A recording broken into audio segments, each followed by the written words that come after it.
నమస్కారం. బీఆర్కే భక్తి ఛానల్కి స్వాగతం. నేను మీ కీర్తి. ఈరోజు మనతో పాటు ఉన్నారు ప్రముఖ ఆధ్యాత్మికవేత్త, జ్యోతిష్య పండితులు మరియు జ్యోతిష్య శిక్షణ నిపుణులు బ్రహ్మశ్రీ నానాజీ పట్నాయక్ గారు మనతో పాటు ఉన్నారు. గురువు గారిని అడిగి మనకున్న సందేహాలని నివృత్తి చేసుకుందాం. నమస్కారం గురుగారు. శ్రీమాత్రే నమః. మే 15న గురువు మారబోతున్నారు. మీనరాశి వారికి ఎలా ఉండబోతుంది? రాజయోగం పట్టబోయే దాంట్లో మీనరాశి ఉందంటారా గురుగారు? తెలియజేయండి. మీనం వారి కనుక చూసుకుంటే ఇది ప్రాపర్టీ యోగాన్ని ఇస్తుంది. కాకపోతే మీనం వారికి ఓపక్క ఎల్నాడు శని కూడా నడుస్తుంది, అది కొంచెం చూసుకోవాలి. అలాగే ఉద్యోగరీత్యా కొంతవరకు పేరు ప్రఖ్యాతలు రావడము, శని శ్రమకారకుడు కదా, కాస్త శ్రమ ఎక్కువగా ఉండడం జరుగుతూ ఉంటుంది. అయితే ఎప్పుడైనా కానీ ఒకటమ్మా, జూపిటర్ ఎప్పుడూ కూడా సహజ శుభుడు అంటారు, సహజంగానే శుభగ్రహం. సో సహజ శుభగ్రహమైనటువంటి గురుగ్రహము 90% ఆఫ్ పీపుల్కి, 99 కూడా అనుకోండి, మనకి ఖగోళంలో కూడా గమనించినట్లయితే జూపిటర్ అంటారు కదా, మన భూగోళం వైపు ఏదైనా శకలం వచ్చేటప్పుడు దాని వైపు లాగేసుకుని గురుత్వాకర్షణ శక్తి అంటారు.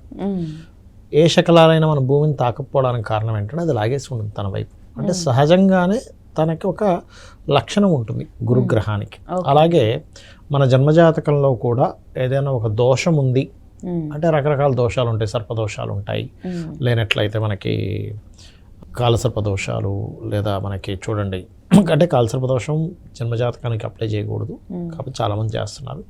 అలాగే కుజదోషం అని రకరకాల దోషాలు ఉంటాయి, స్త్రీ దోషం అని. గురువు దృష్టి ఉంటే తగ్గుతుంది సర్వసాధారణంగా. అలాగే ఈ రాసుల్లో ముఖ్యంగా మేషం నుంచి తీసుకుంటే 3వ స్థానంలోకి మారుతున్నాడు. 2లో ఉండే గురువు 3లోకి మారుతున్నందుకు ప్లేస్ ఆఫ్ చేంజ్ ఇస్తాడు ఎక్కువగా.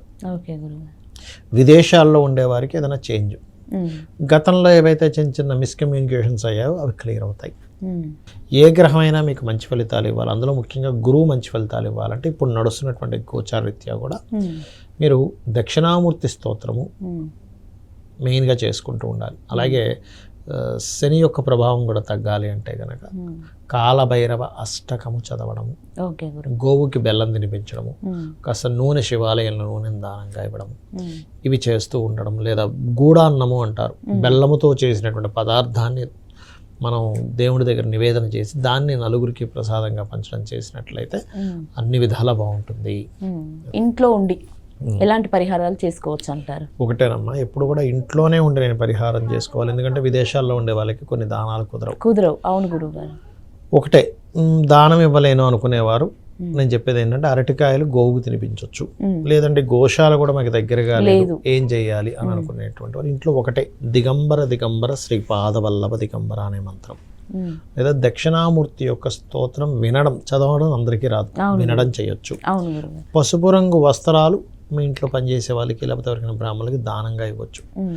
అంటే కొంతమందికి గురువు ఏంటంటే పాపి అవుతాడు, అంటే కొంతమంది జాతకాల్లో నీచంలో ఉన్నాడు, గురు మహర్దశ బాగాలేదు, అలాంటప్పుడు గురువు ఉన్న పొజిషన్ కూడా బాగాలేదు అనుకోండి, అప్పుడు ఏమవుతుందంటే ఇంకొంచెం ఎఫెక్ట్ ఎక్కువగా ఉంటుంది.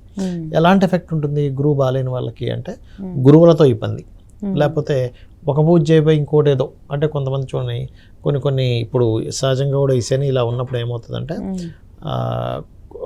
వైదిక సంబంధించిన పూజలు పక్కన పెట్టేసి కొంచెం డిఫరెంట్ పూజల వైపు మనుషులు కూడా మల్లుతూ ఉంటారు. ఇటువంటివి కూడా జరుగుతూ ఉంటాయి. అటువంటివి చేయడం వల్ల కొంతమందికి ఎఫెక్ట్ ఉంటుంది, కొంతమందికి మంచి జరుగుతుంది, ఎందుకంటే వాళ్ళకి అది కుదరనప్పుడు.